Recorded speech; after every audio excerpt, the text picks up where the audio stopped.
ਦੋਸਤੋ ਪੰਜਾਬੀ ਟ੍ਰਿਬਿਊਨ ਦੇ ਰੋਜ਼ਾਨਾ ਪ੍ਰੋਗਰਾਮ ਵੇਲੇ ਦੀ ਗੱਲ ਵਿੱਚ ਤੁਹਾਡਾ ਸਵਾਗਤ ਹੈ। ਮੈਂ ਆਤਿਸ਼ ਗੁਪਤਾ ਤੁਹਾਡੇ ਸਾਹਮਣੇ ਹਾਜ਼ਰ ਹਾਂ ਤੇ ਅੱਜ ਅਸੀਂ ਗੱਲ ਕਰਾਂਗੇ ਕਾਂਗਰਸ ਤੇ ਅੰਦਰੂਨੀ ਕਾਟੋ ਕਲੇਸ਼ ਬਾਰੇ। ਸਾਡੇ ਨਾਲ ਇਸ ਵਿਸ਼ੇ ਤੇ ਗੱਲਬਾਤ ਕਰਨ ਲਈ ਵਿਸ਼ੇਸ਼ ਤੌਰ ਤੇ ਹਾਜ਼ਰ ਨੇ ਸਾਡੇ ਸੀਨੀਅਰ ਪੱਤਰਕਾਰ ਸ਼੍ਰੀ ਹਮੀਰ ਸਿੰਘ ਜੀ। ਹਮੀਰ ਸਿੰਘ ਜੀ, ਤੁਹਾਡਾ ਬਹੁਤ ਬਹੁਤ ਸਵਾਗਤ ਹੈ ਜੀ। ਜੀ ਸ਼ੁਕਰੀਆ। ਹਮੀਰ ਸਿੰਘ ਜੀ, ਦੇਸ਼ ਦੇ ਵਿੱਚ ਕਰੋਨਾ ਮਹਾਮਾਰੀ ਨੇ ਭਿਆਨਕ ਰੂਪ ਧਾਰ ਰੱਖਿਆ ਹੈ। ਉੱਧਰ ਕੇਂਦਰ ਦੀ ਲੋਕ ਵਿਰੋਧੀ ਨੀਤੀਆਂ ਖਿਲਾਫ ਕਿਸਾਨ ਅੰਦੋਲਨ ਚੱਲ ਰਿਹਾ, ਪਰ ਕੇਂਦਰ ਦੇ ਵਿੱਚ ਵਿਰੋਧੀ ਧਿਰ 'ਚ ਬੈਠੀ ਕਾਂਗਰਸ ਪਾਰਟੀ ਜਿਹੜੀ ਹੈਗੀ ਹੈ ਲੋਕਾਂ ਦੇ ਮੁੱਦੇ ਨੂੰ ਚੱਕਣ ਦੀ ਥਾਂ 'ਤੇ ਆਪਣੀ ਪਾਰਟੀ ਦੇ ਅੰਦਰੂਨੀ ਕਾਟੋ ਕਲੇਸ਼ਾਂ ਤੱਕ ਹੀ ਉਲਝ ਕੇ ਰਹਿ ਗਈ ਹੈ। ਚਾਹੇ ਗੱਲ ਕਰੀਏ ਕੌਮੀ ਕਾਂਗਰਸ ਦੀ, ਵੀ ਕਹੋ ਕਾਂਗਰਸ ਪਾਰਟੀ ਦੇ ਪ੍ਰਧਾਨ ਦੀ ਚੋਣ ਨਹੀਂ ਕਰ ਪਾ ਰਹੇ, ਜਦਕਿ ਵੱਖ-ਵੱਖ ਸੂਬਿਆਂ ਦੇ ਵਿੱਚ ਕਾਂਗਰਸ ਪਾਰਟੀ ਨੂੰ ਹਾਰ ਦਾ ਮੂੰਹ ਦੇਖਣਾ ਪਿਆ। ਅਤੇ ਇਹਦੇ ਨਾਲ ਹੀ ਜੇਕਰ ਗੱਲ ਕਰੀਏ ਪੰਜਾਬ ਕਾਂਗਰਸ ਦੇ ਵਿੱਚ ਵੀ ਕਈ ਧੜੇ ਹੁੰਦੇ ਦਿਖਾਈ ਦੇ ਰਹੇ ਨੇ। ਇਹ ਸਾਰੀ ਪਾਰਟੀ ਦੇ ਅੰਦਰੂਨੀ ਕਾਟੋ ਕਲੇਸ਼ ਨੂੰ ਤੁਸੀਂ ਕਿਵੇਂ ਦੇਖਦੇ ਹੋ? ਅਸਲ ਦੇ ਵਿੱਚ ਕਾਂਗਰਸ ਦੀ ਜਿਹੜੀ ਹਾਈ ਕਮਾਂਡ ਕਲਚਰ ਸੀ, ਉਹ ਹਾਈ ਕਮਾਂਡ ਕਲਚਰ ਹੁਣ ਇੰਨਾ ਕਮਜ਼ੋਰ ਹੋ ਗਿਆ ਕਿਸੇ ਨਾ ਕਿਸੇ ਰੂਪ ਦੇ ਵਿੱਚ ਕਿ ਉਹ ਆਪ ਵੀ ਸਮਰੱਥ ਨਹੀਂ ਰਿਹਾ। ਨੈਸ਼ਨਲ ਲੈਵਲ 'ਤੇ ਜਿੰਨੀਆਂ ਵੀ ਚੋਣਾਂ ਹੋਈਆਂ, ਖਾਸ ਤੌਰ 'ਤੇ ਲੋਕ ਸਭਾ ਚੋਣਾਂ ਤੋਂ ਬਾਅਦ ਜਦੋਂ ਤਾਂ ਰਾਹੁਲ ਗਾਂਧੀ ਨੇ ਪ੍ਰਧਾਨਗੀ ਤੋਂ ਅਸਤੀਫਾ ਦਿੱਤਾ ਹੈ ਇਖਲਾਕੀ ਆਧਾਰ 'ਤੇ, ਨਾ ਕੋਈ ਪ੍ਰਧਾਨ ਬਣਿਆ ਅਤੇ ਨਾ ਕੋਈ ਗੱਲ ਕੀਤੀ ਹੋਰ ਟਾਈਪ ਦੀ, ਉਹ ਐਵੇਂ ਹੀ ਚੱਲਦਾ ਰਿਹਾ। 23 ਬੜੇ ਸੀਨੀਅਰ ਲੀਡਰਾਂ ਨੇ, ਜਿਹਦੇ 'ਚ 5 ਮੁੱਖ ਮੰਤਰੀ ਸੀਗੇ, ਜਿਹਦੇ 'ਚ ਕਾਂਗਰਸ ਵਰਕਿੰਗ ਕਮੇਟੀ ਦੇ ਮੈਂਬਰ ਸੀ, ਜਿਹਦੇ ਸਾਬਕਾ ਕੇਂਦਰੀ ਮੰਤਰੀ ਸੀ, ਇਹੋ ਜਿਹੇ ਵੱਡੇ ਕੱਦ ਦੇ ਕਾਫੀ ਬੰਦਿਆਂ ਨੇ ਜਿਹੜੇ ਰਾਜ ਸਭਾ ਦੇ ਵਿੱਚ ਵਿਰੋਧੀ ਧਿਰ ਦਾ ਆਗੂ ਸੀ ਗੁਲਾਮ ਨਬੀ ਆਜ਼ਾਦ, ਉਹ ਵੀ ਉਹਦੇ ਵਿੱਚ ਸ਼ਾਮਲ ਸੀ, ਅਤੇ ਸ਼ਸ਼ੀ ਥਰੂਰ ਵਰਗੇ, ਆਨੰਦ ਸ਼ਰਮੇ ਵਰਗੇ, ਮਨੀਸ਼ ਤਿਵਾੜੀ, ਭੁਪਿੰਦਰ ਹੁੱਡਾ, ਇਹ ਕਿੰਨੇ ਹੀ ਬੰਦੇ ਸੀ ਜਿਨ੍ਹਾਂ ਨੇ ਇੱਕ ਚਿੱਠੀ ਲਿਖੀ ਸੀ ਕਿ 1 ਸਾਲ ਹੋ ਗਿਆ ਲਗਭਗ ਲੋਕ ਸਭਾ ਚੋਣਾਂ ਗੁਜ਼ਰੇ ਨੂੰ, ਕਿ ਅਸੀਂ ਨਾ ਤਾਂ ਰਿਵਿਊ ਕੀਤਾ ਉਹਦਾ, ਇੰਨਾ ਕਿਉਂ ਸੁੰਗੜ ਗਈ ਇੱਕ ਪਾਰਟੀ। 200 ਸੀਟਾਂ ਤੋਂ 44 ਤੇ ਆਈ, 44 ਤੋਂ ਆ ਕੇ ਬਸ 5-7 ਹੋਰ ਵਧੀਆਂ ਨੇ ਆ ਕੇ ਦੂਜੀ ਲੋਕ ਸਭਾ ਚੋਣਾਂ ਦੇ ਵਿੱਚ ਵੀ। ਅਤੇ ਉਹਨਾਂ ਨੇ 2-3 ਗੱਲਾਂ ਉਹਦੇ 'ਚ ਬੜੀਆਂ ਕਲੀਅਰ ਲਿਖੀਆਂ ਸੀ ਵੀ 1 ਨੰਬਰ, ਕਾਂਗਰਸ ਨੂੰ ਫੁੱਲ ਫਲੈਜਡ ਪੂਰਾ ਸੂਰਾ ਪ੍ਰਧਾਨ ਚਾਹੀਦਾ। ਹੁਣ ਸੋਨੀਆ ਗਾਂਧੀ ਅਜੇ ਤੱਕ ਵੀ ਕਾਰਜਕਾਰੀ ਪ੍ਰਧਾਨ ਹੈ। ਦੂਜੀ ਗੱਲ ਇਹ ਹੈ ਕਿ ਉਹ ਪ੍ਰਧਾਨ ਯੋਗ ਵੀ ਚਾਹੀਦਾ ਅਤੇ ਲਗਾਤਾਰ ਵਿਚਰਦਾ ਚਾਹੀਦਾ ਲੋਕਾਂ ਦੇ ਵਿੱਚ, ਜਾਂ ਕਿਤੇ ਨਾ ਕਿਤੇ ਮਤਲਬ ਲਗਾਤਾਰ ਪਾਰਟੀ ਨੂੰ ਸਰਗਰਮ ਕਰਨ ਵਾਲਾ ਬੰਦਾ ਚਾਹੀਦਾ। ਤੀਜੀ ਗੱਲ ਇਹ ਵੀ ਸੀ ਕਿ ਜਿਹੜੇ ਸਟੇਟ ਯੂਨਿਟਾਂ ਨੂੰ ਘੱਟੋ ਘੱਟ ਖੁਦਮੁਖਤਿਆਰੀ ਦੇਣੀ ਚਾਹੀਦੀ ਹੈ, ਜਿਹੜੀਆਂ ਇਕਾਈਆਂ ਆਪਣੇ ਤਰੀਕੇ ਨਾਲ ਕੰਮ ਕਰੋ। ਇਹ ਵੀ ਗੱਲ ਸੀ ਕਿ ਹੇਠਲੇ ਲੈਵਲ ਤੋਂ ਉੱਪਰਲੇ ਲੈਵਲ ਤੱਕ ਸਾਰੀਆਂ ਇਕਾਈਆਂ ਦੀਆਂ ਠੀਕ ਤਰੀਕੇ ਨਾਲ ਚੋਣਾਂ ਹੋਣੀਆਂ ਚਾਹੀਦੀਆਂ ਨੇ। ਇੱਕ ਕਲੈਕਟਿਵ ਲੀਡਰਸ਼ਿਪ ਉੱਭਰਨੀ ਚਾਹੀਦੀ ਹੈ, ਨਵੀਂ ਲੀਡਰਸ਼ਿਪ ਉੱਭਰਨੀ ਚਾਹੀਦੀ ਹੈ। ਇਹਦੇ 'ਚ ਸਾਰੀਆਂ ਚਾਹੀ ਸੀ ਕਿ ਤੁਰੰਤ ਇਹ ਚੋਣਾਂ ਦੀ ਸ਼ੁਰੂਆਤ ਕੀਤੀ ਜਾਏ। ਉਦੋਂ ਵੀ ਇਹਨੂੰ ਰਾਹੁਲ ਗਾਂਧੀ ਦੇ ਬਿਆਨ ਨੇ ਜਾਂ ਕੁਝ ਲੋਕਾਂ ਦੇ ਹੋਰ ਬਿਆਨ ਨੇ ਇਹ ਦੇਖਿਆ ਕਿ ਉਹ ਸ਼ਾਇਦ ਨਹਿਰੂ ਪਰਿਵਾਰ ਖਿਲਾਫ ਬਗਾਵਤ ਹੈ, ਉਹਨਾਂ ਨੂੰ ਬੀਜੇਪੀ ਦੇ ਨਾਲ ਜੁੜੇ ਕਿਹਾ ਗਿਆ ਜੇ ਬਹੁਤ ਸਾਰਾ। ਹਾਲਾਂਕਿ ਕਾਂਗਰਸ ਦੀ ਹਾਲਤ ਇਹ ਹੋ ਚੁੱਕੀ ਹੈ ਕਿ ਮੱਧ ਪ੍ਰਦੇਸ਼ ਦੇ ਵਿੱਚ ਸਰਕਾਰ ਇਹਨਾਂ ਦੀ ਬਣੀ ਬਣਾਈ ਫਿਰ ਦੁਬਾਰਾ ਉਲਟ ਗਈ, 30 ਬੰਦੇ ਚਲੇ ਗਏ ਮਾਧਵ ਰਾਓ ਸਿੰਧੀਆ ਦੇ ਉਸ ਦੇ ਮੁੰਡੇ ਦੇ ਨਾਲ, ਜੋਤਿਰਾਦਿੱਤਿਆ ਸਿੰਧੀਆ ਨਾਲ, ਅਤੇ ਹੋਰ ਕਿੰਨੀਆਂ ਥਾਵਾਂ ਦੇ ਉੱਤੇ ਬੀਜੇਪੀ ਪਾਰਟੀ ਤੋੜ ਕੇ ਲੈ ਗਈ ਹੈ, ਪੂਰੀ ਤਰ੍ਹਾਂ ਬੰਦੇ ਚਲੇ ਗਏ ਨੇ। ਔਰ ਜਿਹੜੀਆਂ ਚੋਣਾਂ ਲੜੀਆਂ ਹੁਣ ਵੀ 4 ਰਾਜਾਂ 'ਚ ਜੋ ਹਾਲ ਉਹਦਾ ਹੋਇਆ, ਅਤੇ ਜੂਨੀਅਰ ਉਹਦੇ 'ਚ ਫਿਰ ਇੱਕ ਮੀਟਿੰਗ ਸੱਦੀ ਸੀ। ਜਦੋਂ ਦੁਬਾਰਾ ਉਹਨਾਂ ਨੇ ਮੰਗ ਕਰਨੀ ਸ਼ੁਰੂ ਕਰਤੀ ਤਾਂ ਦੁਬਾਰਾ ਇੱਕ ਮੀਟਿੰਗ ਹੋਈ, ਵਰਚੁਅਲ ਮੀਟਿੰਗ। ਇਹ ਵਰਚੁਅਲ ਮੀਟਿੰਗ ਦੇ ਵਿੱਚ ਵੀ ਇੱਕ ਫੈਸਲਾ ਕਰ ਦਿੱਤਾ ਗਿਆ ਕਿ ਕਰੋਨਾ ਚੱਲਦਾ ਹੈ, ਪ੍ਰਧਾਨਗੀ ਦੀ ਚੋਣ ਜਿੰਨਾ ਚਿਰ ਕਰੋਨਾ ਚੱਲਦਾ ਨਹੀਂ ਕੀਤੀ ਜਾਏਗੀ। ਐਡੀ ਵੀ ਕਿੱਡੀ ਕੁ ਗੱਲ ਸੀ ਕਿ ਜੇ ਤੁਸੀਂ ਵਰਚੁਅਲ ਮੀਟਿੰਗ ਰਾਹੀਂ ਬੰਦਿਆਂ ਦੀ ਰਾਏ ਲੈਣੀ ਹੈ ਕਿ ਕਿਹੜਾ ਪ੍ਰਧਾਨ ਬਣਨਾ ਚਾਹੁੰਦਾ, ਉਹਦੀ ਵੋਟਿੰਗ ਕਰਾ ਲਓ ਵਰਚੁਅਲ ਆਧਾਰ 'ਤੇ। ਤੁਸੀਂ ਇੱਕ ਕੰਟੀਨਿਊ ਪ੍ਰਧਾਨ, ਜਿਹੜੀ ਆਰਗੇਨਾਈਜੇਸ਼ਨ ਡਿਫੰਕਟ ਟਾਈਪ ਹੈ, ਜਿਹੜੀ ਚੋਣ ਕੰਪੇਨ ਨਹੀਂ ਕਰ ਪਾ ਰਹੀ, ਜਿਹੜੀ ਟੀਮ ਵਰਕ ਨਹੀਂ ਕਰ ਪਾ ਰਹੀ, ਜਿਹੜੀ ਹੁਣ ਤੱਕ ਲਗਭਗ ਪੈਸਿਵ ਦਿਖਾਈ ਦੇ ਰਹੀ ਹੈ, ਉਹਨੂੰ ਐਕਟਿਵ ਕਰਨ ਵਾਸਤੇ ਜਿਹੜੀ ਮੇਨ ਚੀਜ਼ ਚਾਹੀਦੀ ਹੈ ਉਹਨੂੰ ਹੀ ਤੁਸੀਂ ਲਗਾਤਾਰ ਡੈਫਰ ਕਰੀ ਜਾ ਰਹੇ ਹੋ, ਲਗਾਤਾਰ ਅੱਗੇ ਪਾਈ ਜਾ ਰਹੇ ਹੋ, ਤਾਂ ਫਿਰ ਪਾਰਟੀ ਕਿਵੇਂ ਚੱਲਣੀ ਹੈ? ਉਹਦੇ ਸੰਦਰਭ ਦੇ ਵਿੱਚ ਵੀ ਜਿਹੜੇ ਸੂਬਿਆਂ ਦੇ ਵਿੱਚ ਰੌਲੇ ਪੈ ਰਹੇ ਨੇ, ਉਹਨਾਂ ਦਾ ਵੀ ਕੋਈ ਨਜਿੱਠਿਆ ਨਹੀਂ ਜਾ ਰਿਹਾ ਉਸ ਤਰੀਕੇ ਨਾਲ। ਜੀ ਹਮੀਰ ਸਿੰਘ ਜੀ, ਇਸ ਦੇ ਨਾਲ ਹੀ ਗੱਲ ਆਉਂਦੀ ਹੈ ਪੰਜਾਬ ਕਾਂਗਰਸ ਦੀ। ਪੰਜਾਬ ਦੇ ਵਿੱਚ ਵੀ ਕਾਂਗਰਸ ਪਾਰਟੀ ਦੇ ਵਿੱਚ ਮੰਤਰੀਆਂ ਦੇ ਵੱਖ-ਵੱਖ ਜਿਹੜੇ ਹੈ ਆਪਣੇ ਵਿਚਾਰ ਨੇ, ਚਾਹੇ ਉਹ ਗੱਲ ਕਰੀਏ ਬੇਅਦਬੀ ਮਾਮਲੇ ਨੂੰ ਲੈ ਕੇ, ਚਾਹੇ ਮੁੱਖ ਮੰਤਰੀ ਦੀ ਕਾਰਗੁਜ਼ਾਰੀ ਨੂੰ ਲੈ ਕੇ, ਪੰਜਾਬ ਪ੍ਰਦੇਸ਼ ਕਾਂਗਰਸ ਕਮੇਟੀ ਦੇ ਪ੍ਰਧਾਨ ਨੂੰ ਲੈ ਕੇ ਵੀ ਜਿਹੜਾ ਹੈਗਾ ਕਈ ਤਰ੍ਹਾਂ ਦੇ ਸਵਾਲ ਜਿਹੜੇ ਹੈ ਖੜ੍ਹੇ ਹੋ ਰਹੇ ਨੇ। ਅਸੀਂ ਜਾਣਨਾ ਚਾਹਾਂਗੇ ਪੰਜਾਬ ਕਾਂਗਰਸ ਕਮੇਟੀ ਦੇ ਕਿਸ ਤਰ੍ਹਾਂ ਦੇ ਜਿਹੜੇ ਹੈਗੇ ਰਹਿ ਰਿਹਾ ਹੁਣ ਤੱਕ ਦਾ ਸਿਸਟਮ। ਅਸਲ 'ਚ ਪੰਜਾਬ ਦੇ ਵਿੱਚ ਵੀ ਇਹੀ ਹਾਲ ਹੈ ਕਿ ਅਮਰਿੰਦਰ ਸਿੰਘ ਲੀਡਰ ਹੈ, ਚੀਫ ਮਿਨਿਸਟਰ ਹੈ, ਅਤੇ ਆਪਣੇ ਮਨਪਸੰਦ ਦੇ ਤਰੀਕੇ ਨਾਲ ਚੱਲਦਾ, ਅਤੇ ਨਾ ਮਿਲਣਾ, ਘੱਟ ਮਿਲਣਾ, ਜਾਂ ਲੋਕਾਂ ਨਾਲ ਰਾਬਤੇ ਦੇ ਪੱਖ ਤੋਂ ਤਾਂ ਉਹਦਾ ਵਰਕਿੰਗ ਸਟਾਈਲ ਹੀ ਕਦੇ ਨਹੀਂ ਰਿਹਾ।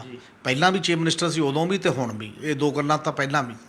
ਦੂਜੀ ਗੱਲ ਇਹ ਹੈ ਕਿ ਕਾਂਗਰਸੀਆਂ ਦੇ ਵਿੱਚ ਵੀ ਬੜੀ ਇੱਕ ਤਾਂਘਤਾ ਰਹਿੰਦੀ ਹੈ। ਅੱਜ ਕੱਲ੍ਹ ਸਿਆਸਤ 'ਚ ਤਾਂਘ ਰਹਿੰਦੀ ਹੈ ਕਿ ਮੈਨੂੰ ਵੱਡਾ ਰੁਤਬਾ ਮਿਲੇ, ਮੈਨੂੰ ਚੀਫ ਮਿਨਿਸਟਰ ਮਿਲੇ, ਡਿਪਟੀ ਸੀਐਮ ਮਿਲੇ, ਜਾਂ ਕੋਈ ਹੋਰ ਜੇ ਮਿਨਿਸਟਰ ਬਣ ਗਿਆ ਤਾਂ ਉਹਦਾ ਅਹੁਦਾ ਚੰਗਾ ਮਿਲੇ। ਇਹ ਸਾਰੀਆਂ ਗੱਲਾਂ ਸੀ। ਜਦੋਂ ਅਮਰਿੰਦਰ ਸਿੰਘ ਪਹਿਲਾਂ ਸੀ ਉਦੋਂ ਵੀ ਰਜਿੰਦਰ ਕੌਰ ਭੱਠਲ ਦੀ ਅਗਵਾਈ 'ਚ ਬੜਾ ਲੰਮਾ ਸਮਾਂ ਦਿੱਲੀ ਬੈਠੇ ਰਹੇ ਸੀ ਐਮਐਲਏ ਜਾ ਕੇ ਕਿ ਇਹਨਾਂ ਨੂੰ ਹਟਾਇਆ ਜਾਣਾ ਚਾਹੀਦਾ। ਉਦੋਂ ਤਾਂ ਉਹਨਾਂ ਦੇ ਪੱਖ ਦੇ ਵਿੱਚ ਅਮਰਿੰਦਰ ਸਿੰਘ ਦੇ ਚਲੀ ਗਈ, ਜਿਹੜਾ ਦਲ ਬਦਲੀ ਵਿਰੋਧੀ ਕਾਨੂੰਨ ਹੈ ਉਹਦੀ ਸੋਧ ਹੋ ਗਈ ਕਿ ਮੰਤਰੀ ਬਣ ਹੀ ਨਹੀਂ ਸਕਦੇ, 18 ਤੋਂ ਵੱਧ 15% ਬਣਨੇ ਨੇ ਵਿਧਾਨ ਸਭਾ ਦੇ। ਉਦੋਂ ਵਾਪਸ ਆ ਗਏ। ਠੀਕ ਹੈ ਕਿ ਰਜਿੰਦਰ ਕੌਰ ਭੱਠਲ ਡਿਪਟੀ ਸੀਐਮ ਬਣ ਗਈ। ਉਦੋਂ ਵੀ ਅਮਰਿੰਦਰ ਸਿੰਘ ਨੇ ਹੱਸਦੇ ਇੱਥੇ ਪ੍ਰੈਸ ਕਾਨਫਰੰਸ ਵਿੱਚ ਕਿਹਾ ਸੀ ਵੀ ਕੋਈ ਡਿਪਟੀ ਸੀਐਮ ਕੀ ਹੁੰਦਾ, ਫੱਟਾ ਹੀ ਬਦਲਿਆ, ਬਾਕੀ ਤਾਂ ਕੁਝ ਨਹੀਂ ਹੋਇਆ। ਮਤਲਬ ਚੱਲਣਾ ਤਾਂ ਚੀਫ ਮਿਨਿਸਟਰ ਦੇ ਮੁਤਾਬਕ ਹੈ। ਹੁਣ ਵੀ ਜਦੋਂ ਦੀ ਇਹ ਸਰਕਾਰ ਆਈ ਹੈ, ਇਹ ਕਾਫੀ ਵੱਡੇ ਵਾਅਦੇ ਕਰਕੇ ਆਈ ਸੀ। ਪਹਿਲੀ ਗੱਲ ਤਾਂ ਇਹ ਵੱਡਾ ਵਾਅਦਾ ਸੀ ਕਿ ਸਮੁੱਚੀ ਕਿਸਾਨੀ ਦਾ ਸਮੁੱਚਾ ਕਰਜ਼ਾ ਮਾਫ ਕੀਤਾ ਜਾਏਗਾ। ਜਿਹੜੇ ਕਰਜ਼ੇ ਦੇ ਵਿੱਚ ਬੈਂਕਾਂ ਦਾ, ਸੁਸਾਇਟੀਆਂ ਦਾ, ਪ੍ਰਾਈਵੇਟ ਬੈਂਕਾਂ ਦਾ ਤੇ ਸਾਰਾ ਕਰਜ਼ਾ ਸੀ, ਤੇ ਨਾਲ ਪ੍ਰਾਈਵੇਟ ਆੜ੍ਹਤੀਆਂ ਦਾ ਵੀ ਕਰਜ਼ਾ ਸੀ, ਵੀ ਅਸੀਂ ਦਿਆਂਗੇ ਕਹਿੰਦੇ ਸੀ। ਤੇ ਉਹਦੇ ਚੋਂ ਬਹੁਤ ਮਾਮੂਲੀ ਇੱਕ 4620 ਕਰੋੜ ਰੁਪਇਆ ਕੁਝ ਵੀ ਨਹੀਂ ਹੁੰਦਾ, 1 ਲੱਖ ਕਰੋੜ ਤੋਂ ਜ਼ਿਆਦਾ ਦਾ ਕਰਜ਼ਾ ਉਹਦੇ ਵਿੱਚ ਵੀ ਬੈਠੇ ਹੋਏ ਨੇ। ਫਿਰ ਕਹਿੰਦੇ ਸਾਡੇ ਕੋਲ ਨਹੀਂ ਹੈ ਕੁਝ। ਔਰ ਦੂਜੀ ਗੱਲ ਗੁਰੂ ਗ੍ਰੰਥ ਸਾਹਿਬ ਦੀ ਬੇਅਦਬੀ ਵਾਲਿਆਂ ਨੂੰ ਸਜ਼ਾ ਦੇਣ ਦਾ। ਤੀਜੀ ਗੱਲ ਸੀ 4 ਹਫ਼ਤਿਆਂ ਦੇ ਵਿੱਚ ਨਸ਼ਾ ਜਿਹੜਾ ਹੈ ਉਹਦਾ ਲੱਕ ਤੋੜਨ ਦਾ। ਅਗਲੀ ਗੱਲ ਇਹ ਸੀ ਕਿ ਘਰ ਘਰ ਰੁਜ਼ਗਾਰ ਦੇਣ ਦਾ। ਰੁਜ਼ਗਾਰ ਨਹੀਂ ਤਾਂ 2500 ਰੁਪਇਆ ਮਹੀਨਾ ਬੇਰੁਜ਼ਗਾਰੀ ਭੱਤਾ ਦੇਣ ਦਾ, ਜਿੰਨਾ ਚਿਰ ਰੁਜ਼ਗਾਰ ਨਹੀਂ ਹੈ। ਇਹ ਕੁਝ ਬੁਨਿਆਦੀ ਨਾਅਰੇ ਸੀ। ਇਹਨਾਂ 'ਚੋਂ ਕੁਝ ਵੀ ਅੱਗੇ ਨਹੀਂ ਵਾਪਰਿਆ। ਮਤਲਬ ਕੋਈ ਬਹੁਤ ਵੱਡੀ ਕਾਰਵਾਈ ਜਾਂ ਬਹੁਤ ਵੱਡਾ ਕੰਮ ਸਰਕਾਰ ਨੇ ਨਹੀਂ ਕੀਤਾ, ਜਿਹਦੇ ਕਰਕੇ ਲੋਕਾਂ 'ਚ ਸੰਤੁਸ਼ਟੀ ਹੋਏ। ਔਰ ਕਾਫੀ ਲੰਮੇ ਸਮੇਂ ਤੋਂ ਹੀ ਗਾਹੇ ਬਗਾਹੇ ਕੱਲਾ ਬੰਦਾ ਬੜੀ ਵਾਰ ਕਹਿੰਦੇ ਰਹੇ ਨੇ, ਸ਼ੁਰੂ ਤੋਂ ਹੀ ਬਗਾਵਤੀ ਸੁਰ ਪਹਿਲਾਂ ਤੋਂ ਹੀ ਆਉਂਦੇ ਰਹੇ ਨੇ। ਕਦੇ 40 ਐਮਐਲਏ ਚਿੱਠੀ ਲਿਖਦੇ ਨੇ ਅਮਰਿੰਦਰ ਸਿੰਘ ਨੂੰ ਪਹਿਲਾਂ ਜਾ ਕੇ, ਤੇ ਉਹਦੇ 'ਚੋਂ ਉਹ ਫਿਰ ਤੋੜ ਲੈਂਦਾ ਕੁਝ ਬੰਦੇ, ਤੇ ਕੁਝ ਬੰਦੇ ਫਿਰ ਇੱਥੇ ਕਿਸੇ ਗੁਰਦੁਆਰੇ ਜਾ ਕੇ ਮੀਟਿੰਗ ਕਰਦੇ ਨੇ। ਉਸ ਤੋਂ ਬਾਅਦ ਉਹਨਾਂ 'ਚੋਂ 3-4 ਨੂੰ ਐਡਵਾਈਜ਼ਰ ਬਣਾ ਦਿੱਤਾ ਜਾਂਦਾ, ਉਹ ਵੀ ਫਿਰ ਹੱਲ ਹੋ ਜਾਂਦਾ ਉਸੇ ਤਰੀਕੇ ਦੇ ਨਾਲ ਮਾਮਲਾ। ਤੇ ਇਹ ਸਾਰੀਆਂ ਚੀਜ਼ਾਂ ਦਾ ਪ੍ਰੈਸ਼ਰ ਈਵਨ ਜਿਹੜਾ ਸੁਨੀਲ ਜਾਖੜ ਤੋਂ ਲੈ ਕੇ ਕਾਫੀ ਬੰਦੇ ਖੁਦ ਕਹਿੰਦੇ ਰਹੇ ਨੇ ਕਿ ਅਜੇ ਸਰਕਾਰ ਜਾਂ ਪ੍ਰਸ਼ਾਸਨਿਕ ਤੰਤਰ ਸਾਡੇ ਮੁਤਾਬਕ ਨਹੀਂ ਚੱਲਦਾ। ਉਹ ਚੱਲ ਰਿਹਾ ਹੈ ਅਜੇ ਜਿਵੇਂ ਪੁਰਾਣਾ ਟ੍ਰੈਡੀਸ਼ਨਲ ਅਕਾਲੀ ਦਲ ਦੀ ਮੰਗ, ਅਕਾਲੀ ਸਰਕਾਰ। ਜਿਹੜਾ ਹੁਣ ਨਵਜੋਤ ਸਿੱਧੂ ਨੇ ਟਵੀਟ ਕੀਤਾ ਕਿ ਅਕਾਲੀਆਂ ਵਾਂਗ ਸਰਕਾਰ ਅਕਾਲੀਆਂ ਦੀ ਚੱਲ ਰਹੀ ਹੈ, ਸਾਡੀ ਬਣ ਨਹੀਂ ਰਹੀ ਜੇ ਉਹ। ਪਰ ਕੁਐਸਚਨ ਇਹ ਪੈਦਾ ਹੁੰਦਾ ਕਿ ਤੁਸੀਂ 4.25 ਸਾਲ ਲੰਘਾ ਕੇ ਇਹ ਕਿਉਂ ਇਸ ਲੈਵਲ 'ਤੇ ਗੱਲ ਕਰਦੇ ਹੋ? ਇਦੋਂ ਪਹਿਲਾਂ ਹੀ ਤੁਹਾਨੂੰ ਸਟੈਂਡ ਲੈਣਾ ਚਾਹੀਦਾ ਸੀ, ਜਾਂ ਤਾਂ ਇਹਨਾਂ ਮਾਮਲਿਆਂ ਦੇ ਉੱਤੇ ਸਟੈਂਡ ਲੈ ਕੇ ਲੋਕਾਂ 'ਚ ਜਾਣਾ ਚਾਹੀਦਾ ਸੀ, ਲੋਕਾਂ ਦੀ ਰਾਏ ਖੜੀ ਕਰਨੀ ਚਾਹੀਦੀ ਸੀ, ਤਾਂ ਜਾ ਕੇ ਕੋਈ ਗੱਲ ਕਰਦੇ। ਬਿਲਕੁਲ। ਹੁਣ ਦੋ ਹੀ ਗੱਲਾਂ ਨੇ। ਇੱਕ ਤਾਂ ਬੰਦਾ ਕਹਿੰਦਾ ਵੀ ਮੈਂ ਆਵਾਜ਼ ਉਠਾਦਾ, ਮੈਂ ਨਾ ਹਾਰ ਜਾ। ਦੂਜਾ ਇਹ ਕਹਿੰਦਾ ਵੀ ਸ਼ਾਇਦ ਤੁੱਕਾ ਹੀ ਲੱਗ ਜੇ ਅਮਰਿੰਦਰ ਸਿੰਘ ਦੀ ਬਜਾਏ ਕੋਈ ਹੋਰ ਬਣ ਜੇ, ਕੋਈ ਚੱਜਦਾ ਉਹਦਾ, ਜਾਂ ਬਾਕੀ ਦੀਆਂ ਚੀਜ਼ਾਂ ਮਿਲ ਜਾਣ। ਹੁਣ ਤੱਕ ਨਵਜੋਤ ਸਿੱਧੂ ਵੀ ਕੀ ਕਰਦਾ ਰਿਹਾ? ਨਵਜੋਤ ਸਿੱਧੂ ਇਹੀ ਕਰਦਾ ਰਿਹਾ ਕਿ ਪਹਿਲਾਂ ਰੁੱਸ ਗਿਆ ਕਿ ਮੇਰੇ ਡਿਪਾਰਟਮੈਂਟ ਕਿਉਂ ਬਦਲਤੇ, ਤੇ ਜਿਹੜੇ ਵੀ ਡਿਪਾਰਟਮੈਂਟ 'ਚ ਹੋਣ ਜਾਂ ਤਾਂ ਤੁਸੀਂ ਉਹਦੇ ਮੁਤਾਬਕ ਕਾਰਵਾਈ ਕਰੋ। ਫਿਰ ਆਪੀ ਆ ਕੇ ਦੁਬਾਰਾ ਡਿਪਾਰਟਮੈਂਟਾਂ ਦੀ ਸੌਦੇਬਾਜ਼ੀ ਕਰਨ ਦੇ ਵਿੱਚ ਵੀ ਲੱਗਿਆ ਰਿਹਾ। ਅਮਰਿੰਦਰ ਸਿੰਘ ਨਾਲ ਆ ਕੇ ਕਦੇ ਲੰਚ ਕਰ ਲਿਆ, ਕਦੇ ਕੌਫੀ ਪੀ ਲਈ, ਕਦੇ ਕੁਛ ਕਰ ਲਿਆ। ਹੁਣ ਲੇਟ ਤੱਕ ਵੀ ਕੌਫੀ। ਔਰ ਅਮਰਿੰਦਰ ਸਿੰਘ ਨੇ ਜੋ ਪੱਤਰਕਾਰਾਂ ਨੂੰ ਦੱਸਿਆ ਉਸ ਤੋਂ ਬਾਅਦ ਆ ਕੇ ਉਹਨੇ ਇਹ ਦੱਸਿਆ ਕਿ ਉਹ ਆਹ ਚੀਜ਼ਾਂ ਮੰਗਦਾ ਸੀ, ਉਹ ਮੈਂ ਕਿਵੇਂ ਦੇ ਸਕਦਾ, ਮੈਂ ਉਹਨੂੰ ਡਿਪਟੀ ਸੀਐਮ ਕਿਵੇਂ ਬਣਾ ਸਕਦਾ ਦੂਜਿਆਂ ਦੇ ਉੱਪਰ ਦੀ ਜਾ ਕੇ, ਮੈਂ ਪ੍ਰਧਾਨ ਕਿਵੇਂ ਬਣਾ ਸਕਦਾ ਦੂਜੇ ਕਾਂਗਰਸ। ਇਹ ਸਾਰੀਆਂ ਗੱਲਾਂ ਹੁੰਦੀਆਂ ਰਹੀਆਂ। ਇਹਦਾ ਮਤਲਬ ਇਹ ਗੱਲਾਂ ਹੁੰਦੀਆਂ ਨੇ। ਔਰ ਜਦੋਂ ਇਹ ਗੱਲਾਂ ਹੁੰਦੀਆਂ ਨੇ ਤਾਂ ਗੰਭੀਰ ਕੌਣ ਹੈ ਪੰਜਾਬ ਦੇ ਲੋਕਾਂ ਦੇ ਪ੍ਰਤੀ? ਇਹ ਆਪਸੀ ਕਾਟੋ ਕਲੇਸ਼ ਦੀ ਲੜਾਈ ਹੈ ਕਾਂਗਰਸ ਦੀ, ਆਪਸੀ ਸੱਤਾ ਦੀ ਲੜਾਈ ਹੈ, ਸੱਤਾ 'ਚੋਂ ਕਿਹਦਾ ਕਿੰਨਾ ਹਿੱਸਾ ਮਿਲੇ ਉਹਦੀ ਲੜਾਈ ਹੈ। ਅਮਰਿੰਦਰ ਸਿੰਘ ਕਿਉਂਕਿ ਤਾਕਤਵਰ ਹੈ, ਜੋੜ ਤੋੜ ਨੇ, ਚੀਫ ਮਿਨਿਸਟਰ ਹੈ, ਪੈਸਾ ਵੀ ਜ਼ਿਆਦਾ ਹੈ, ਸੱਤਾ ਵੀ ਜ਼ਿਆਦਾ ਹੈ, ਇਸ ਕਰਕੇ ਉਹ ਮੈਨੇਜ ਕਰ ਜਾਂਦਾ। ਡੀਸੀਆਰ ਐਸਐਸਪੀਆਂ ਨੂੰ ਕਹਿਣਾ ਜਾਂ ਹੋਰ ਅਫਸਰਾਂ ਨੂੰ ਕਿ ਇਹਨਾਂ ਦੇ ਕੰਮ ਨਹੀਂ ਕਰਨੇ, ਇਹਨੂੰ ਸੁਣਨਾ ਨਹੀਂ। ਉਹਦੇ ਕੋਲ ਵਿਜੀਲੈਂਸ ਵੀ ਹੈ, ਬਾਕੀ ਵੀ ਹੈ, ਜਿਵੇਂ ਮੋਦੀ ਕੋਲ ਈਡੀ ਹੈ, ਸੀਬੀਆਈ ਹੈ, ਜਾਂ ਬਾਕੀ ਦੀਆਂ ਚੀਜ਼ਾਂ ਨੇ। ਇਸ ਕਰਕੇ ਉਹ ਸਾਰੀਆਂ ਗੱਲਾਂ ਜਿਹੜੀਆਂ ਇਕੱਠੀਆਂ ਹੋ ਕੇ ਕਲੇਸ਼ ਤਾਂ ਚੱਲਦਾ, ਪਰ ਉਹ ਕਲੇਸ਼ ਦੀ ਧਾਰਾ ਜਿਹੜੀ ਉਹ ਲੋਕ ਪੱਖੀ ਨਹੀਂ ਜਾ ਰਹੀ। ਹੁਣ ਇਹ ਉੱਭਰ ਗਈ, ਬਗਾਵਤ ਟਾਈਪ ਬਣ ਗਈ। ਜਦੋਂ ਸਾਰੇ ਬੰਦੇ ਅੱਜ ਹੀ ਜਿਹੜਾ ਚੰਨੀ ਨੇ ਸਾਰੇ ਅਨੁਸੂਚਿਤ ਜਾਤੀ ਤੇ ਪਛੜੀ ਸ਼੍ਰੇਣੀਆਂ ਵਾਲੇ ਐਮਐਲਏ ਐਮਪੀ ਬਣਾਏ ਨੇ, ਤੇ ਇਸੇ ਤਰ੍ਹਾਂ ਪ੍ਰਤਾਪ ਬਾਜਵਾ ਵੀ ਇਹਨੂੰ ਸੁਖਜਿੰਦਰ ਰੰਧਾਵੇ ਨੂੰ ਮਿਲ ਰਿਹਾ। ਇਸੇ ਤਰ੍ਹਾਂ ਵੱਖ-ਵੱਖ ਟਾਈਪ ਦੇ ਲੋਕ ਆਪਸੀ, ਰਵਨੀਤ ਬਿੱਟੂ ਵੀ ਸੁਖਜਿੰਦਰ ਰੰਧਾਵੇ ਨੂੰ ਮਿਲ ਰਿਹਾ। ਉਹਨੇ ਵੀ ਕਹਿਤਾ ਜੇ ਚੀਫ ਮਿਨਿਸਟਰ ਨਹੀਂ ਟੈਕਲ ਕਰ ਸਕਦਾ ਤਾਂ ਹੋਮ ਮਿਨਿਸਟਰੀ ਕਿਸੇ ਹੋਰ ਨੂੰ ਦੇ ਦੇ। ਹੋਰ ਨੂੰ ਦੇ ਦੇ ਦਾ ਮਤਲਬ ਕੀ ਹੈ ਕਿ ਚੀਫ ਮਿਨਿਸਟਰ ਦੀ ਰਾਏ ਤੋਂ ਬਿਨਾਂ ਫਿਰ ਜਿਹੜਾ ਹੋਰ ਮਿਨਿਸਟਰ ਹੋਊ ਉਵੇਂ ਕਰੂਗਾ। ਇਹ ਸਾਰੀਆਂ ਗੱਲਾਂ ਜਿਹੜੀਆਂ ਇਹੋ ਜਿਹੀਆਂ ਲੱਗਦੀਆਂ ਨੇ ਜਿਹੜੀਆਂ ਇਮੈਚੁਰ ਵੀ ਨੇ, ਤੇ ਲੋਕਾਂ ਤੋਂ ਟੁੱਟ ਕੇ ਇੱਕ ਗੇਮ ਖੇਡੀ ਜਾ ਰਹੀ ਹੈ ਉੱਪਰ ਉੱਪਰ, ਕਿਆ ਸੱਤਾ ਦੀ ਬਾਲ ਹੈ, ਉਹ ਬਾਲ ਕਿਹਦੇ ਉਹਦੇ 'ਚ ਆਵੇ। ਅਮਰਿੰਦਰ ਸਿੰਘ ਹਰ ਹਾਲ 'ਚ ਉਹਨੂੰ ਮੈਨੇਜ ਕਰਨਾ ਚਾਹੁੰਦਾ ਕਿਸੇ ਨਾ ਕਿਸੇ ਰੂਪ 'ਚ, ਡਰਾ ਕੇ ਵੀ, ਖਰੀਦ ਕੇ ਵੀ, ਬਾਕੀ ਚੀਜ਼ਾਂ ਵੀ। ਕਦੇ ਉਹ ਆਪਣੇ ਐਡਵਾਈਜ਼ਰ ਨੂੰ ਭੇਜਦਾ, ਕਿਸੇ ਨੂੰ ਭੇਜਦਾ ਮਨਾਉਣ ਵਾਸਤੇ ਕਿ ਤੁਸੀਂ ਉਹ ਕਰੋ। ਮਤਲਬ ਅਜੇ ਗੇਮ ਇੱਥੇ ਹੀ ਚੱਲਦੀ ਹੈ। ਦੂਜੇ ਪਾਸੇ ਲੋਕ ਇੰਨੇ ਸੰਕਟ ਦੇ ਵਿੱਚ ਨੇ, ਕਰੋਨਾ ਨਾਲ ਵੀ ਮੌਤਾਂ ਹੋ ਰਹੀਆਂ ਨੇ। 6 ਮਹੀਨੇ ਤੋਂ ਵੀ ਜਾਂ 7-8 ਮਹੀਨੇ ਲੋਕਾਂ ਨੂੰ ਸਟਰਗਲ 'ਚ ਹੋ ਗਏ, 5.5 ਪੌਣੇ 6 ਮਹੀਨੇ ਤਾਂ ਦਿੱਲੀ ਦੇ ਵਿੱਚ ਹੋ ਗਏ। ਕਿਸਾਨੀ 400 ਦੇ ਕਰੀਬ ਉੱਥੋਂ ਮੌਤਾਂ ਹੋ ਚੁੱਕੀਆਂ ਨੇ। ਉਹ ਸਾਰੀਆਂ ਚੀਜ਼ਾਂ ਨੇ, ਉਹ ਤੁਹਾਡੇ ਏਜੰਡੇ ਤੇ ਹੀ ਨਹੀਂ। ਔਰ ਮੀਡੀਆ ਵੀ ਫਿਰ ਉੱਧਰ ਹੀ ਲੱਗ ਜਾਂਦਾ ਉਸੇ ਗੱਲ ਦੇ ਉੱਤੇ ਹਮੇਸ਼ਾ ਹੀ, ਕਿ ਸਿੱਧੂ ਦਾ ਕੀ ਬਣੂਗਾ, ਅਮਰਿੰਦਰ ਦਾ ਕੀ ਬਣੂਗਾ, ਫਲਾਣੇ ਦਾ ਕੀ ਬਣੂ, ਫਲਾਣੇ ਦਾ ਕੀ ਬਣੂ।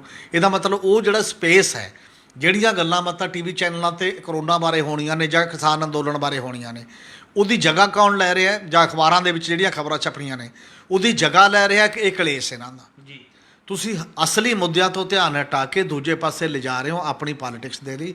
ਇਹੀ ਗੱਲ ਦੂਜੇ ਕਰਦੇ ਸੀ, ਕਦੇ ਅਕਾਲੀ ਵੀ ਐਂ ਕਰਦੇ ਸੀ, ਆਪਣੇ ਕੈਂਡੀਡੇਟ ਅਨਾਉਂਸ ਕਰਨੇ ਸ਼ੁਰੂ ਕਰਤੇ ਤਾਂ ਕਿ ਲੋਕ ਵਿਧਾਨ ਸਭਾ ਵਾਲੇ ਸੋਚਣ ਸ਼ੁਰੂ ਕਰ ਦੇਣਾ, ਬਾਕੀ ਮਾਮਲੇ ਛੱਡ ਦੇਣ।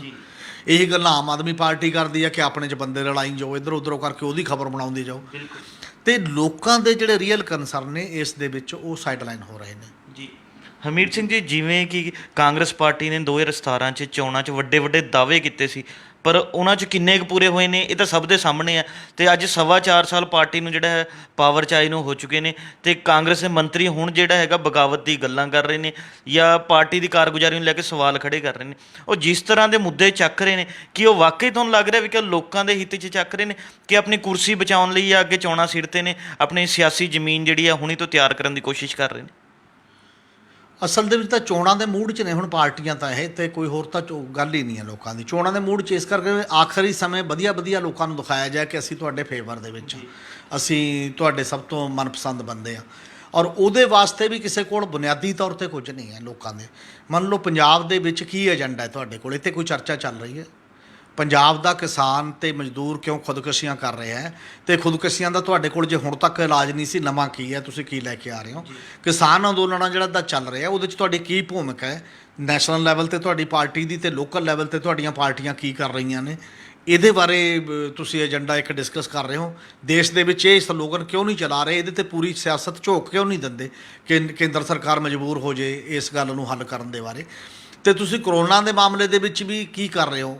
ਕੋਈ ਰਲ ਕੇ ਬੈਠ ਕੇ ਗੱਲ ਨਹੀਂ ਕਰ ਰਹੇ। ਲੋਕ ਮਰ ਰਹੇ ਨੇ, ਲੋਕਾਂ ਦੀਆਂ ਮੌਤਾਂ ਦੀ ਦਰ ਵੱਧ ਰਹੀ ਹੈ ਲਗਾਤਾਰ, ਅਤੇ ਤੁਸੀਂ ਹੋਰ ਕਿਸਮ ਦੀ ਏਜੰਡੇ ਕਿ ਕੌਣ ਆਵੇ ਕੌਣ ਨਹੀਂ, ਕਿਹਨੂੰ ਫੜੋ ਕਿਹਨੂੰ ਨਾ ਫੜੋ, ਉਹ ਸਵਾਲ ਨੇ। ਬਿਲਕੁਲ ਸਿਆਸਤ ਦੇ ਵਿੱਚ ਗੰਭੀਰਤਾ ਦੇ ਵਾਸਤੇ ਜ਼ਰੂਰੀ ਹੈ ਇੱਕ ਤਾਂ ਪਾਰਟੀਆਂ ਦੇ ਅੰਦਰ ਅੰਦਰੂਨੀ ਜਮਹੂਰੀਅਤ ਜਿਹੜੀ ਖਤਮ ਹੋ ਗਈ ਹੈ, ਖਾਸ ਤੌਰ 'ਤੇ ਦਲ ਬਦਲੀ ਵਿਰੋਧੀ ਕਾਨੂੰਨ ਤੋਂ ਬਾਅਦ ਬਿਲਕੁਲ ਖਤਮ ਹੋ ਗਈ ਹੈ ਕਿ ਪਾਰਟੀਆਂ ਦੇ ਪ੍ਰਧਾਨ ਬੌਸ ਬਣ ਗਏ ਨੇ ਅਤੇ ਬਾਕੀ ਸਾਰੇ ਕਰਿੰਦੇ ਬਣ ਗਏ ਨੇ।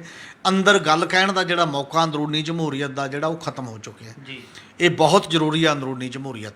ਦੂਜੀ ਗੱਲ ਇਹ ਹੈ ਕਿ ਪਾਰਟੀਆਂ ਦੇ ਵਿੱਚ ਟਿਕਟਾਂ ਕਿਵੇਂ ਮਿਲਦੀਆਂ ਨੇ, ਇਹ ਸਭ ਤੋਂ ਬੜਾ ਕੁਐਸਚਨ ਹੈ। ਉਹ ਪਾਰਟੀ ਪ੍ਰਧਾਨ ਦਿੰਦੇ ਨੇ, ਔਰ ਉਹ ਕਿਵੇਂ ਟੁੱਟੇ? ਜਾਂ ਤਾਂ ਕੋਈ ਇਹੋ ਜਿਹਾ ਸਿਸਟਮ ਹੋਵੇ, ਫਾਰਮ ਮੰਗ ਕੇ ਪ੍ਰਾਇਮਰੀਜ਼ ਹੋਣ, ਹੇਠਾਂ ਪਾਰਟੀਆਂ ਦੇ ਵਰਕਰ ਚੁਣਨ ਆਪੋ ਆਪਣੇ ਉਮੀਦਵਾਰ, ਪਹਿਲਾਂ ਉੱਥੋਂ ਉਮੀਦਵਾਰ ਲੈਣਾ ਪਵੇ, ਫਿਰ ਜਾ ਕੇ ਉਹ ਲੋਕਾਂ ਦੀ ਰਾਏ ਦੇ ਨਾਲ ਅੱਗੇ ਜਾ ਕੇ ਬਣਨ ਤਾਂ ਕਿ ਲੋਕਾਂ 'ਚੋਂ ਆਉਣ ਅਤੇ ਲੋਕਾਂ ਦੀ ਗੱਲ ਕਰਨ। ਉਹ ਢਾਂਚੇ ਦੀ ਵੀ ਕੋਈ ਗੱਲ ਨਹੀਂ ਕਰਦਾ।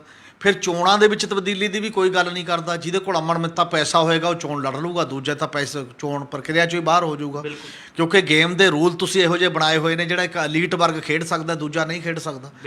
ਤੀਜੀ ਗੱਲ, ਤੁਸੀਂ ਜਿਹੜਾ ਦਲਿਤਾਂ ਦਾ ਇਸ਼ੂ ਬਾਰ-ਬਾਰ ਉਹੀ ਲਿਆ ਰਹੇ ਹੋ, ਇਹਨੂੰ ਵੀ ਸਿੰਬੋਲਿਕ ਲਿਆ ਰਹੇ ਹੋ, ਅਤੇ ਉਹਨਾਂ ਦੇ ਮਨਰੇਗਾ ਲਈ ਸਾਰਾ ਪੰਜਾਬ ਦੇ ਗਰੀਬ ਔਰਤਾਂ ਅਤੇ ਜਿਹੜੇ ਬੰਦੇ ਨੇ ਕੰਮ ਕਰਨ ਦੇ ਲਈ ਤਰਸ ਰਹੇ ਨੇ। ਉਹ ਕਾਨੂੰਨ ਤੁਸੀਂ ਲਾਗੂ ਨਹੀਂ ਕਰਵਾ ਪਾ ਰਹੇ। ਜੇ ਉਹ ਕਾਨੂੰਨ ਲਾਗੂ ਨਹੀਂ ਕਰਦੇ ਤਾਂ ਕਿਉਂ ਨਹੀਂ ਕਰਦੇ? ਅੱਜ ਤੱਕ ਤੁਸੀਂ ਬੇਰੁਜ਼ਗਾਰੀ ਭੱਤਾ ਕਿਸੇ ਨੂੰ ਕਿਉਂ ਨਹੀਂ ਦਿੱਤਾ? ਔਰ ਮਨਰੇਗਾ ਦੇ ਤਹਿਤ ਇੰਪਲਾਇਮੈਂਟ ਫੰਡ ਕਿਉਂ ਨਹੀਂ ਕ੍ਰੀਏਟ ਕੀਤਾ ਸੂਬੇ ਦੇ ਵਿੱਚ? ਜੇਕਰ ਇਹੀ ਸੀ ਜੇ ਗਰੀਬਾਂ ਦੀ ਉਹ ਤੁਸੀਂ ਉਸ ਲੈਵਲ ਦੀ ਗੱਲ ਕਰਨੀ ਹੈ, ਅਤੇ ਫਿਰ ਬੇਰੁਜ਼ਗਾਰ ਉਸ ਲੈਵਲ ਦੇ ਉੱਤੇ ਲਗਾਤਾਰ ਡਿਗਰੀਆਂ ਚੱਕੀ ਵੀ ਫਿਰਦੇ ਨੇ ਅਤੇ ਬਾਕੀ ਲੋਕ ਵੀ ਬੇਰੁਜ਼ਗਾਰ ਨੇ। ਤੁਹਾਡੇ ਕੋਲ ਕੀ ਨਵਾਂ ਏਜੰਡਾ ਹੋਊਗਾ ਜਿਹਦੇ 'ਤੇ ਤੁਸੀਂ ਗੱਲ ਕਰੋਗੇ? ਇਹ ਤਾਂ ਫੈਡਰਲਿਜ਼ਮ 'ਤੇ ਵੀ ਨਹੀਂ ਖੜ੍ਹਦੇ, ਅਤੇ ਇਹ ਤਾਂ ਹਿੰਦੁਸਤਾਨ ਪਾਕਿਸਤਾਨ ਦੀ ਦੋਸਤੀ 'ਤੇ ਵੀ ਨਹੀਂ ਖੜ੍ਹਦੇ, ਲੋਕਾਂ ਨੂੰ ਇੰਪਾਵਰਮੈਂਟ 'ਤੇ ਵੀ ਨਹੀਂ ਖੜ੍ਹਦੇ। ਏਜੰਡਾ ਤਾਂ ਹੈ ਨਹੀਂ। ਜੇ ਏਜੰਡਾ ਨਹੀਂ ਹੈ ਕੋਈ ਤੁਹਾਡੇ ਕੋਲੇ, ਤਾਂ ਤੁਸੀਂ ਲੋਕਾਂ ਦਾ ਭਲਾ ਕਿਵੇਂ ਕਰ ਸਕਦੇ ਹੋ? ਇਹ ਗੱਲ ਬਹੁਤ ਵੱਡਾ ਸਵਾਲੀਆ ਨਿਸ਼ਾਨ ਹੈ ਸਾਡੀ ਟੋਟਲ ਪੋਲੀਟਿਕਸ 'ਤੇ। ਇਹ ਇਕੱਲੇ ਕਾਂਗਰਸੀਆਂ 'ਤੇ ਨਹੀਂ, ਜਿਹੜੇ ਵੀ ਪਾਲੀਟੀਸ਼ੀਅਨ ਚੋਣਾਂ ਦੇ ਵਿੱਚ ਦਾਖਲ ਹੋਣਾ ਚਾਹੁੰਦੇ ਨੇ ਉਹਨਾਂ ਸਾਰਿਆਂ ਦੇ ਉੱਤੇ, ਕਿ ਉਹ ਲੋਕਾਂ ਦਾ ਕਿਹੜੇ ਏਜੰਡੇ 'ਤੇ ਗੱਲ ਕਰ ਰਹੇ ਨੇ, ਔਰ ਲੋਕਾਂ ਤੋਂ ਬਿਨਾਂ ਲੋਕ ਆਪਣਾ ਏਜੰਡਾ ਖੁਦ ਉਭਾਰਨ। ਇਦੋਂ ਬਿਨਾਂ ਉਮੀਦ ਨਹੀਂ ਲੱਗਦੀ, ਪਾਰਟੀਆਂ ਤੋਂ ਉਮੀਦ ਨਹੀਂ ਲੱਗਦੀ ਕਿ ਉਹ ਲੋਕਾਂ ਦਾ ਏਜੰਡਾ ਉਭਾਰ ਰਹੀਆਂ। ਹਮੀਰ ਸਿੰਘ ਜੀ, ਪੰਜਾਬ ਵਿਧਾਨ ਸਭਾ ਚੋਣਾਂ ਨੂੰ 1 ਸਾਲ ਤੋਂ ਵੀ ਘੱਟ ਜਿਹੜਾ ਹੈਗਾ ਸਮਾਂ ਰਹਿ ਗਿਆ ਤੇ ਆਪਾਂ ਗੱਲ ਕਰੀਏ ਜੇ ਕਾਂਗਰਸ ਪਾਰਟੀ ਦੀ, ਤਾਂ ਕਾਂਗਰਸ ਦੇ ਜਿਹੜੇ ਵੱਖ-ਵੱਖ ਵਿਧਾਇਕ ਨੇ ਜਾਂ ਲੀਡਰਸ਼ਿਪ ਹੈ, ਉਹਨਾਂ ਦੇ ਵੱਖ-ਵੱਖ ਚਿਹਰੇ ਜਿਹੜੇ ਹੈਗੇ ਦੇਖਣ ਨੂੰ ਦਿਖ ਰਹੇ ਨੇ। ਕੋਈ ਕਿਸੇ ਧੜੇ ਵੱਲ ਜਾਣ ਦੀ ਤਿਆਰੀ ਕਰ ਰਿਹਾ, ਕੋਈ ਕਿਸੇ ਵੱਲ ਜਾਣ ਦੀ। ਪਰ ਜਿਹੜੀ ਕੌਮੀ ਲੀਡਰਸ਼ਿਪ ਹੈ ਉਹ ਹਲੇ ਤੱਕ ਇੱਕ ਵਾਰ ਵੀ ਪਾਰਟੀ ਦੇ ਲੀਡਰਾਂ ਨਾਲ ਗੱਲਬਾਤ ਕਰਦੀ ਨਹੀਂ ਦਿਖੀ। ਜੇਕਰ ਅੱਜ ਤੱਕ ਦੀ ਗੱਲ ਕਰੀਏ ਤਾਂ ਅਜਿਹੇ ਹਾਲਾਤਾਂ ਦੇ ਵਿੱਚ ਕੋਈ ਨਾ ਕੋਈ ਕੌਮੀ ਲੀਡਰ ਆਉਂਦਾ ਸੀਗਾ, ਬੈਠ ਕੇ ਸਾਰੇ ਲੀਡਰਾਂ ਨਾਲ ਗੱਲਬਾਤ ਕਰਦੇ, ਪਰ ਹਲੇ ਤੱਕ ਕੋਈ ਕੌਮੀ ਲੀਡਰ ਨੇ ਜਿਹੜਾ ਹੈਗਾ ਪੰਜਾਬ ਦੇ ਕਿਸੇ ਲੀਡਰ ਨਾਲ ਗੱਲਬਾਤ ਕਰਦਾ ਦਿਖਾਈ ਨਹੀਂ ਦਿੱਤਾ। ਇਸ ਬਾਰੇ ਵਿਚਾਨਣਾ ਪਾਓ। ਨਹੀਂ, ਉਹ ਤਾਂ ਇਹੀ ਹੈ ਕਿ ਉਹ ਇੰਨਾ ਕਮਜ਼ੋਰ ਹੋ ਚੁੱਕੀ ਹੈ, ਲੀਡਰਸ਼ਿਪ ਹੈ ਨਹੀਂ। ਇੰਨੇ ਬੰਦੇ ਪੰਜਾਬ ਦੇਸ਼ ਦੇ ਜਿਹੜੇ ਕਾਂਗਰਸ ਦੇ ਵੱਡੇ ਲੀਡਰ ਨੇ, ਉਹਨਾਂ ਦਾ ਵੱਡਾ ਗਰੁੱਪ ਜਿਹੜਾ ਹੈ ਉਹ ਅਸੰਤੁਸ਼ਟ ਹੈ, ਅਨਿਸ਼ਚਿਤਤਾ ਦਾ ਆਲਮ ਹੈ। ਕੌਣ ਕੀ ਕਰੇਗਾ ਕੀ ਨਹੀਂ ਪਤਾ ਹੀ ਨਹੀਂ। ਜਦੋਂ ਤੁਹਾਡੀ ਆਪਣੀ ਨੈਸ਼ਨਲ ਵਰਕਿੰਗ ਕਮੇਟੀ ਨਹੀਂ ਸੰਭਲ ਰਹੀ ਤੁਹਾਡੇ ਤੋਂ ਬਾਕੀ ਚੀਜ਼ਾਂ, ਤਾਂ ਸੂਬਿਆਂ ਦੇ ਜਾ ਕੇ ਕੀ ਸੰਭਾਲੋਗੇ ਜੀ। ਔਰ ਇਸੇ ਕਰਕੇ ਇਹ ਹੈ ਕਿ ਇੱਥੇ ਵੀ ਰੌਲਾ ਪੈਂਦਾ, ਕਿਉਂਕਿ ਅਮਰਿੰਦਰ ਲੀਡਰ, ਹਾਂ ਉਹ ਹੱਲਾਸ਼ੇਰੀ ਦੇ ਸਕਦੇ ਨੇ ਕਿਸੇ ਨੂੰ ਵੀ, ਕਦੇ ਨਵਜੋਤ ਨੂੰ, ਕਦੇ ਪ੍ਰਤਾਪ ਨੂੰ, ਕਦੇ ਕਿਸੇ ਨੂੰ ਵੀ ਦੇਤੀ ਵੀ ਤੁਸੀਂ ਕਹੀਂ ਜਾਓ, ਕੋਈ ਨਹੀਂ, ਆਪਣੇ ਕਲੇਸ਼ ਕਰੋ, ਜੋ ਵੀ ਮਰਜ਼ੀ ਕਰਨਾ। ਜਿਹੜੀ ਹਾਈ ਕਮਾਂਡ ਕੋਲ ਪਾਵਰ ਹੈ, ਕਿਉਂਕਿ ਕੋਈ MP ਰਹਿ ਜੇ, ਕੋਈ ਮੰਤਰੀ ਰਹਿ ਜੇ, ਉਹਦੀ ਜਿਹੜੀ ਸਸਪੈਂਸ਼ਨ ਤੇ ਬਾਕੀ ਚੀਜ਼ਾਂ ਨੇ ਉਹ ਉੱਪਰ ਜਾ ਕੇ ਹੋਣਾ ਤੇ ਉਹ ਹੇਠਾਂ ਨਹੀਂ ਹੋਣੀ। ਇਸ ਕਰਕੇ ਉਹ ਬੰਦੇ ਬੋਲਦੇ ਰਹਿੰਦੇ ਨੇ ਜਿਹੜੇ ਉਹਦੇ ਇਸ ਲక్ష్మణ ਰੇਖਾ ਤੋਂ ਬਾਹਰ ਨੇ, ਸਸਪੈਂਡ ਹੋ ਕੇ ਉਸ ਲੈਵਲ ਤੇ। ਤਾਂ ਉਹਦੇ ਨਾਲ ਕੀ ਹੋਣਾ? ਉਹ ਇੰਨੀ ਕਮਜ਼ੋਰ ਹੋ ਗਈ ਹੈ ਲੀਡਰਸ਼ਿਪ। ਔਰ ਉਹ ਕਮਜ਼ੋਰੀ ਠੀਕ ਵੀ ਹੈ। ਜੇ ਫੈਡਰਲ ਸਟਰਕਚਰ 'ਚ ਸੂਬੇ ਮਜ਼ਬੂਤ ਹੁੰਦੇ, ਔਰ ਚਾਹੀਦਾ ਵੀ ਇਹ ਹੈ, ਜ਼ਰੂਰੀ ਨਹੀਂ ਇਹਨਾਂ ਦੀ ਨਕੇਲ ਹਾਈ ਕਮਾਂਡ ਦੇ ਹੱਥ 'ਚ ਹੋਵੇ, ਇਹਨਾਂ ਦੀ ਨਕੇਲ ਹੇਠਲੇ ਵਰਕਰਾਂ ਦੇ ਹੱਥ 'ਚ ਆਉਣੀ ਚਾਹੀਦੀ ਹੈ। ਤੇ ਵਰਕਰਾਂ ਦਾ ਇੱਕ ਆਮ ਅਜਲਾਸ ਬੁਲਾਇਆ ਜਾਣਾ ਚਾਹੀਦਾ।